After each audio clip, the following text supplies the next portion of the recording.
दोस्तों, जैसे उबलते पानी में आप अपनी परछाई नहीं देख सकते, ऐसे जब तक मन शांत नहीं होगा तो आप किसी भी समस्या का समाधान नहीं कर सकते। बड़ी सिंपल सी बात है। तो मैं आपसे ये बात इसलिए कह रहा हूं क्योंकि जब तक मन शांत नहीं होगा तो आप इस बात को सुन ही नहीं पाओगे जो मैं कहना चाह रहा हूं। तो जब मन शांत हो तब इसको सुनना, और यदि मन शांत है तो सुनो। बड़े कमाल की बात है क्योंकि दिल से दिल की बात है।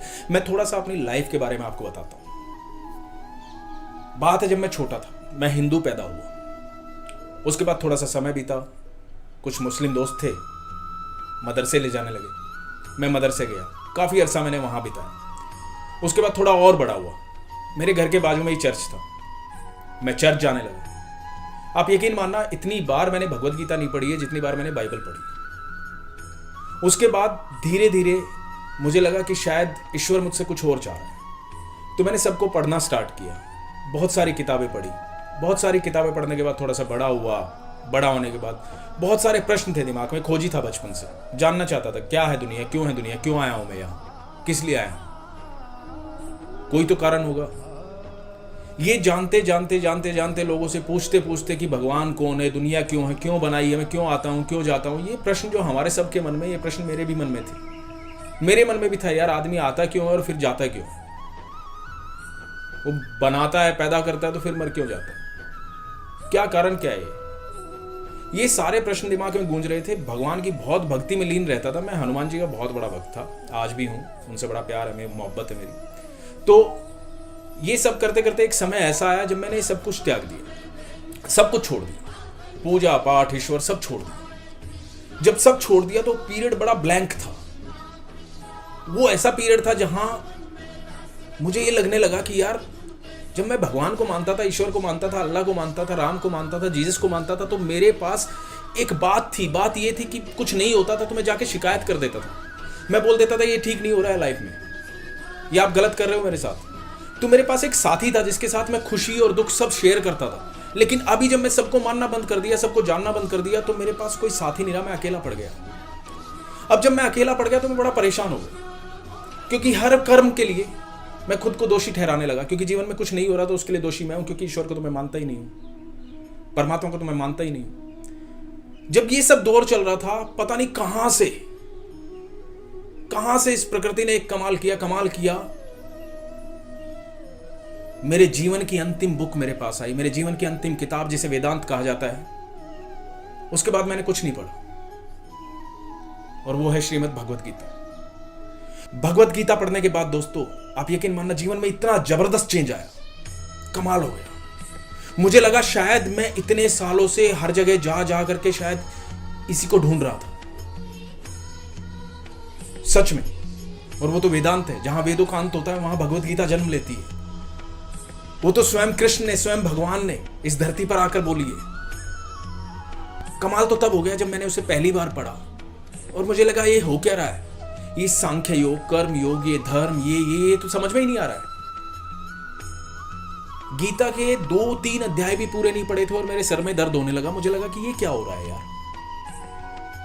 दुनिया कहती है इससे बढ़िया कोई किताब नहीं है, दुनिया कहती है इससे बढ़िया कोई ज्ञान नहीं है, हर जगह कृष्ण है, कृष्ण भक्ति में लोग लीन है।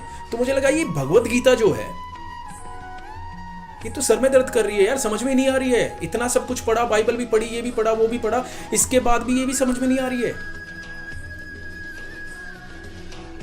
तो जैसा कि मैं खोजी हूं, एक दिन बैठ के मैंने सोचा ये ऐसा हो क्यों रहा।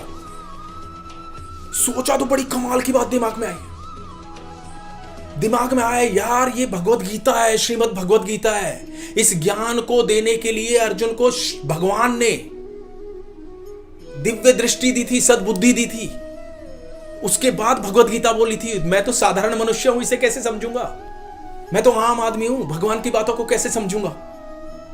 ये बात समझ में आ गई। ये बात जब समझ में आ गई तो मैंने श्रीमद् भगवत गीता को उठाया। श्रीमद् भगवत गीता को उठाया और उसे गौर से देखा, उस पर हाथ रखा और भगवान को याद किया, भगवान श्री कृष्ण को याद किया और भगवान से कहा, भगवान ये ज्ञान मैं प्राप्त करना चाहता हूं, वो सद्बुद्धि दे मुझे। दोस्तों, मैं आपको सबको कहूंगा ये बात कि जब भी भगवत गीता पढ़े, जब भी आपका मन करे भगवत गीता पढ़नी है, श्रीमद् भगवत गीता पढ़नी है, तो पढ़ने से पहले भगवान से वो बुद्धि मांगेगा, वो सद्बुद्धि मांगेगा जिससे आप उसे समझ पाए, क्योंकि वो सद्बुद्धि भगवान ने अर्जुन को दी थी, तभी अर्जुन समझ पाए थे। अब कमाल की बात यह हुई कि मैंने भगवत गीता पढ़नी शुरू की। जब मैंने पढ़नी शुरू की तो आप यकीन मानना, मुझे ऐसा लगा कि इतनी तेजी से डाउनलोड हो रही है, इतनी तेजी से डाउनलोड हो रही है कि मुझे लगा कि अर्जुन मैं हूं और कृष्ण तो बोल ही रहे थे। हर सवाल अर्जुन का जो सवाल था वो सवाल मेरा था। और यकीन मानना दोस्तों, मेरे जीवन में ऐसा बदलाव हुआ है, ऐसा बदलाव हुआ है, वो मैं ही जानता हूं। भगवत गीता पढ़ने के बाद मेरे चेहरे पर सिर्फ स्माइल रहती है, मुस्कुराहट रहती है। भगवत गीता से मैंने बहुत सारी बातें सीखी। मुझे दुख होता है तब जब मैं हिंदुस्तान में रहता हूं, जहां स्वयं भगवान ने भगवत गीता बोली, हरियाणा में कुरुक्षेत्र में जहां महाभारत हुआ, जहां लगभग हर घर में गीता रखी होगी। जब मैं दोस्तों से पूछता हूं कि आपके घर भगवत गीता है, तो कहते हैं हां पढ़ी तो है। अफसोस की बात है, जब तक भगवत गीता रखी नहीं होगी तब तक वो ज्ञान आपके दिमाग में ट्रांसफर होगा ही नहीं। आप श्रीमद् भगवत गीता की बात करते हैं, आप कहते हैं पढ़ी हुई है वर्षों से। 100 लोगों में से 95 लोगों ने श्रीमद् भगवत गीता नहीं पढ़ी है, मैं चैलेंज के साथ कह सकता हूं। और जिस दिन पढ़ लोगे उस दिन दुनिया बदल जाएगी आपकी। दोस्तों, मैंने एक बात लिखी थी, वो पूरी भगवत गीता पढ़ने के बाद एक बात मैंने सोची थी कि अर्जुन ही वो नर है जो नारायण से मिलवाएगा, जो ईश्वर से मिलवाएगा, जो भगवान से मिलवाएगा, क्योंकि अर्जुन वो नर था जिसने समर्पण दिया था। आपको पता है श्रीमद् भगवत गीता में जब 11वें अध्याय में भगवान अपना वर्णन करते हैं, भगवान अपने बारे में बताते हैं, जब वो बताते हैं कि वो सब कुछ है, धर्म मेरी छाती और अधर्म मेरी पीठ है, सब कुछ उन्हीं से निकला है, चाहे वो पाप है चाहे वो पुण्य है, सब कुछ उन्हीं से निकला है। जो वो कहते हैं शस्त्रधारियों में राम मैं हूं, रुद्रों में शिव मैं हूं, वृक्षों में पीपल मैं हूं, हे अर्जुन पांडवों में तू मैं हूं। जब वो कहते हैं कि अर्जुन सबसे पहले समर्पण की आवश्यकता है, जब तक वो समर्पण नहीं होगा भगवान वैसा रूप वैसा दृश्य किसी को नहीं दिखाएंगे। वो समर्पण की आवश्यकता है। एक तरफ तो कहते हो भगवान आप पर बहुत विश्वास है, और जब कह देते हो कि विश्वास है तो डरते क्यों हो भाई? और जब डरते हो तो विश्वास कैसा है? तो विश्वास पैदा कीजिए, डर निकल जाएगा। भगवान कृष्ण ने इतनी प्यारी प्यारी बातें कही, उसके बाद ऐसा जीवन ऐसा लगने लगा वाह सब कुछ सॉर्टेड है बॉस, सब सॉल्व हो गया है, कुछ मुश्किल ही नहीं है, अब किसी चीज से डर ही नहीं लगता। समर्पण है अब हर चीज में। सोचो भगवान से मैंने क्या सीखा। जिस भगवान ने, जिस कृष्ण ने पूरी महाभारत होती रही सिर्फ वही मुस्कुराते रहे, वो स्माइल उन्होंने मुझे दे दी भगवत गीता पढ़ने के बाद। वो मुस्कुराहट मेरे पास आ गई। इतनी प्यारी प्यारी बातें। क्यों कहता है तू ये छोटा है, ये बड़ा है, ये अपना है, ये पराया है? अरे ये सब छोड़ देगा तो सब तेरे हो जाएंगे और तू सबका हो जाएगा। बड़ी सिंपल सी बात है, बड़ी साधारण सी बात है। सारे मिथ जो मेरे दिमाग में थे कि यार उसका भगवान ऐसा क्यों, उसका भगवान ऐसा क्यों, वो इसको क्यों मानता, वो इसको क्यों मानता, वो सारे मिथ खत्म हो गए। मुझे समझ में आ गई एक बात, और वो बात ये है, भगवान श्री कृष्ण ने गीता में ये कहा कि जब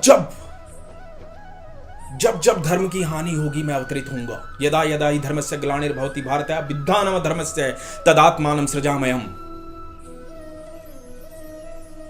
जितने भी आप लोग देखते हैं ना, जितने भी आप लोग देखते हैं समय समय पर अवतरित होते हैं, जितने भी लोग पावर्स लेकर आते हैं, वो सब ईश्वर के अंश मात्र हैं, सब ईश्वर के अंश मात्र हैं, सब कमाल की शक्ति के साथ आए, सब सच्चे हैं, सबको ईश्वर ने भेजा है। जितने भी लोग आते हैं, जितने भी लोग हम देखते हैं, जितने भी ऐसे लोग आते हैं जो समय समय पर रक्षा करते हैं हमारी, जिन्हें हम पीर कहते हैं, पैगंबर कहते हैं, अवतार कहते हैं, वो सब ईश्वर के अंश हैं, वो सब ईश्वर के अंश हैं, वो सब आए हमारी रक्षा के लिए। वो कृष्ण के अंश हैं, वो भगवान के अंश हैं, वो परमेश्वर के अंश हैं। दोस्तों, ये मेरा एक्सपीरियंस है, मेरी मोहब्बत है उसके साथ, बड़े दिल की बात है जो आपके साथ शेयर कर रहा हूं। मैं सिर्फ इतना कहूंगा कि एक बार जीवन में आप ऐसे युग में पैदा हुए, ऐसे युग में पैदा हुए जहां इंजील है, बाइबल है, कुरान शरीफ है, श्रीमद् भगवत गीता है, तुरा है, जहां सब वो ज्ञान जो ईश्वर ने हमें दिया है किसी जरिए से, किसी धर्म के जरिए से, किसी भी जरिए से हमें जो ज्ञान दिया वो सब कुछ यहां पर मौजूद है। हम सबको सब पढ़ना चाहिए, हम सबको सब जानना चाहिए।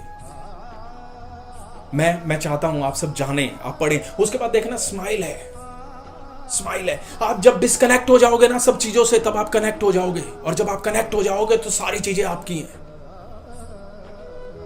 कोई चाहत ही नहीं बचेगी। कितनी कमाल की बात है। सब कुछ जोड़ लोगे, लेकर कहां जाओगे? नहीं ले जा सकते, सब यहीं रह जाएगा। तो वो जोड़ो जो साथ जाएगा, वो जोड़ो फिर से साथ आएगा, वो है कर्म। कर्मण्येवाधिकारस्ते मा फलेषु कदाचन। भगवान श्री कृष्ण ने कितनी प्यारी बात कही है। मैं वो 5 साल का वो जो दौर बता रहा हूं, जिस समय भगवान मेरे पास नहीं थे, जिस समय मैं भगवान के पास नहीं था, उस दौर में कमाल की बात ये हो रही थी कि जो कर्म मैं कर रहा था, उस कर्म के फल का भोगी मैं ही था। मैं किसी को दोषी नहीं ठहरा सकता था, वो कर्म मैं करता था। और जब कर्म आप ये कर लेते हो कि भगवान को समर्पित कर दिया, ये कर्म तेरा ही है, तूने ही मुझसे करवाया, तो फल कौन देगा? ईश्वर देगा, भगवान देगा। और उसके फल में कभी दोष होता ही नहीं, उसकी प्रकृति में कहीं त्रुटि नहीं है, कहीं भी त्रुटि नहीं है। आप मुझे बताओ, कभी आम के पेड़ पे संतरा लगा है क्या? कभी ऐसा हुआ कि सूरज पूर्व से न उग के पश्चिम से उग गया हो? हाँ, कभी ऐसा नहीं हुआ। उसकी प्रकृति में कहीं त्रुटि नहीं है, संपूर्ण है। वो कभी किसी भी चीज को अपडेट नहीं करता। उसने जो बना दिया वो अपडेट है, उसने जो बना दिया वो कमाल है। तो वही है सच, वही है सत्य। और सच बताऊं, वही सच्चा साथी है। इस बात को मान लो। जिस दिन उसका साथ पकड़ लोगे, बाकी किसी के साथ की जरूरत नहीं पड़ेगी, बाकी सब तो आपके साथ हो जाएंगे। तो उसको मान लो, उसको जान लो, उसको पहचान लो, वही है जो कुछ है। हरे कृष्ण।